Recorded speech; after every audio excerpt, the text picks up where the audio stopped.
کل انہوں نے وہی جو کمبینیشن جیو نون لیگ اور اس کے بعد انہوں نے ایک فراڈ کو پکڑا.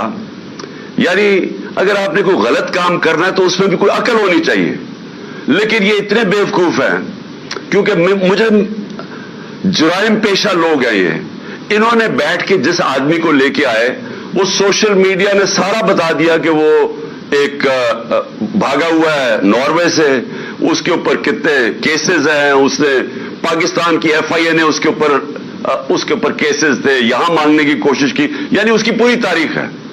اس فراڈ کو انہوں نے کہا کہ جناب پورا ایک پروگرام کیا کہ اس نے کہا جی عمران خان کی گھڑی اور اتنی مہنگی بک گئی. اور میں ان کی عقل پہ حیران ہوں کہ وہ سارا کیس, وہ جو رسید ہے وہ تو پڑی ہوئی ہے توشہ خانہ کے اندر, یعنی کتنی گھڑی بکی ہے وہ سب کچھ ہے, ریکارڈ اویلیبل ہے.